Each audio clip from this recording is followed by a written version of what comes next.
Why do the most resilient people come from the most broken homes? Why do those who end up helping others heal often carry the deepest wounds themselves? Why do the strongest souls seem born into families that feel more like battlefields than sanctuaries? It's not coincidence, it's preparation. Your childhood pain wasn't random cruelty, it was spiritual boot camp. Carl Jung, the legendary psychiatrist who mapped the human psyche, discovered something profound about trauma and consciousness. He found that our greatest wounds become our greatest gifts, but only if we understand what's really happening beneath the surface. This isn't feel-good psychology. This is how souls actually develop strength. If you've ever wondered why you had to endure what you did, why your family felt more like surviving than thriving, why you always felt like the odd one out, you need to understand Jung's perspective. Because once you see the hidden purpose behind your pain, everything changes. Your entire story transforms from tragedy to triumph, from damage to development, from curse to calling. Jung called our life's work individuation, becoming who we're truly meant to be rather than who others expect us to be. For most people, this happens gradually through comfortable experiences, gentle guidance, and supportive environments. But for some souls, individuation requires a different path entirely. Jung observed that those destined for significant psychological and spiritual development often face their greatest challenges early, not because the universe is cruel, but because developing extraordinary inner strength requires extraordinary pressure. A diamond forms under crushing weight, not gentle massage. Steel is forged in fire, not formed in comfort. Your toxic family wasn't a mistake in your soul's plan. It was the exact environment needed to forge your particular gifts. Jung saw this pattern repeatedly. The wounded healer, the traumatized therapist, the broken person who becomes whole enough to help others find their pieces. He noticed that those who heal deepest often hurt first. This forced individuation creates what Jung called psychological immunity. When you survive emotional chaos, as a child, you develop internal resources that others never need to build. You learn to validate yourself when others won't, to trust your instincts when everyone questions them, to find meaning when circumstances feel meaningless. Jung's concept of the shadow, the rejected, denied parts of ourselves and our families, explains why dysfunction often breeds wisdom. In healthy families, children can avoid confronting life's darker realities. They grow up protected from harsh truths, shielded from painful lessons, buffered from difficult emotions. You had no such luxury. You met the shadow young. You learned that people can love and harm simultaneously, that protection and control can wear the same mask, that family can be both sanctuary and prison. This early shadow work, though painful, develops psychological muscles others never build.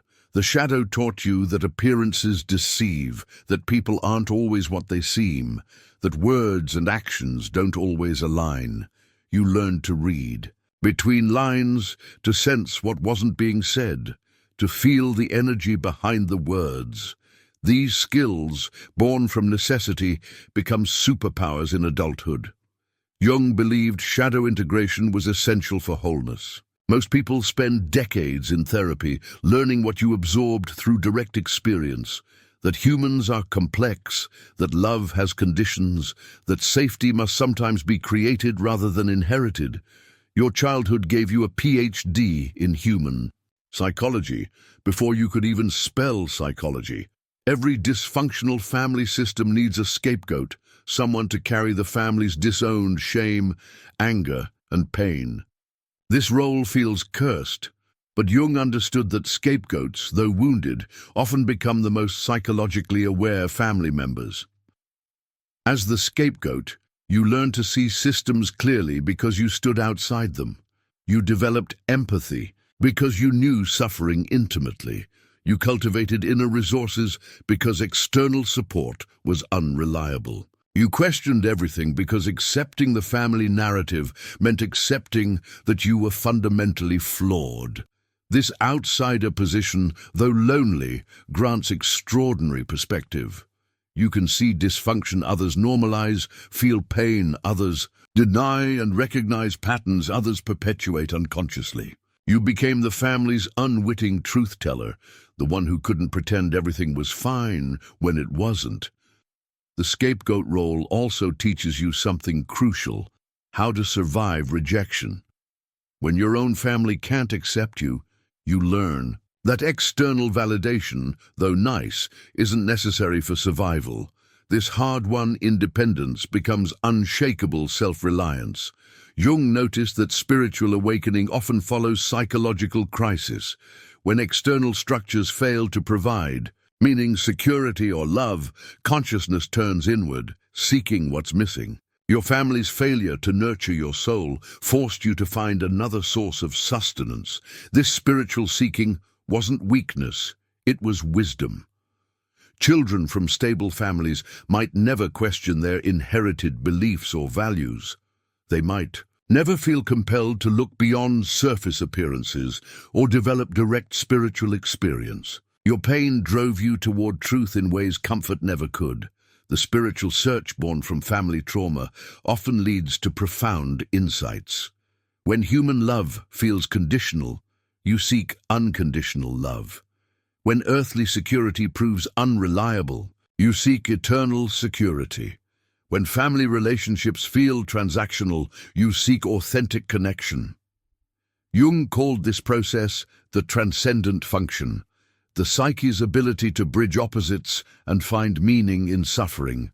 Your early trauma activated this function prematurely, forcing rapid spiritual development that others might never achieve. You became spiritually mature while still chronologically young, and identified the wounded healer as a universal pattern.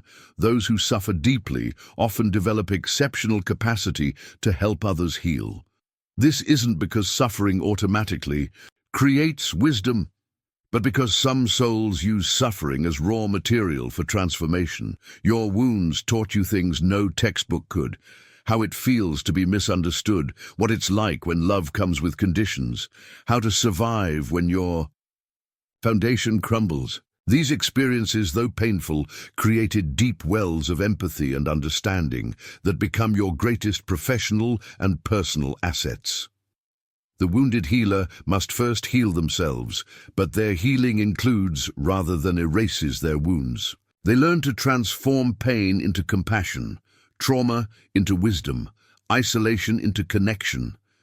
Your scars don't disqualify you from helping others. They're your credentials. This archetype explains why people often feel drawn to share their deepest struggles with you. You radiate safety for the wounded because you've been there. You speak the language of pain fluently, and others sense they won't be judged or dismissed. Jung observed that families unconsciously pass down psychological patterns across generations. Trauma, shame, and dysfunction flow like underground rivers, affecting each generation until someone becomes conscious enough to interrupt the pattern. You became that someone. Your refusal to accept family dysfunction as normal, your questioning of inherited beliefs, your commitment to healing.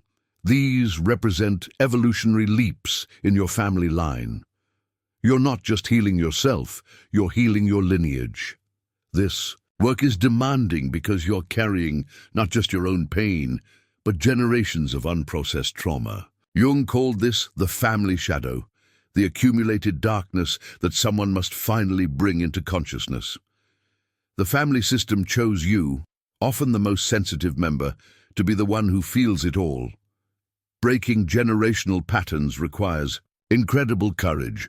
You must be willing to be misunderstood, to stand alone, to be labeled as the troublemaker or the difficult one. But this courage transforms curse into blessing, not just for you, but for future generations who won't inherit what you refuse to pass down. Jung distinguished between two types of people: those who adapt to their environment and those who transform it. Toxic families require children to either submit completely or develop extraordinary inner resources to survive. You chose transformation. This choice develops specific psychological muscles, the ability to maintain your truth despite external pressure, the capacity to love yourself when others don't, the strength to stand alone when necessary. These aren't common abilities. They're forged only through specific challenges. Your sensitivity, often criticized as weakness, is actually spiritual radar that detects what others miss. Your intensity, labeled as too much, is life force that refused to be dimmed by dysfunction. Your questioning, called rebellious, is consciousness refusing to sleep through lies. These traits made you difficult to control, but they also made you impossible to break. Every time your family tried to diminish your light, they inadvertently strengthened your inner flame. What was meant to crush you became the pressure that formed your diamond-like resilience. Jung's ultimate goal was integration, bringing unconscious material into consciousness, healing the split between light and shadow, becoming whole rather than fragmented. Your traumatic childhood forced you to begin this work earlier than most. Integration doesn't mean forgetting your past or forgiving everything. It means understanding how your experiences shaped your strengths, how your wounds became your gifts, how your pain serves your purpose. You're not trying to become someone else. You're becoming fully yourself. This process transforms your relationship with your story. Instead of being a victim of your past, you become its author. Instead of being broken by your trauma, you're strengthened by how you've handled it. Instead of being defined by what was done to you, you're defined by what you've done with it. Integration process often involves grieving, not just for what happened, but for what didn't happen. You mourn the childhood you deserved, the parents you needed, the safety you craved. This grief, fully felt, becomes the bridge between your wounded past and your empowered future. Jung believed that individual healing contributes to collective evolution. Your personal work of transforming trauma into wisdom doesn't just change you, it changes the field of human consciousness. Every time you choose healing over harm, consciousness over unconsciousness, love over fear, you're adding to humanity's collective wisdom. Your refusal to perpetuate the patterns that wounded you creates new possibilities for others. Children you mentor, friends you support, clients you serve, they all benefit from your hard-won wisdom. Your transformation becomes their inspiration. This is why your journey matters beyond your personal happiness. You're not just healing for yourself. You're healing for everyone your life will touch, everyone your story will inspire, everyone who needs to see that transformation is possible.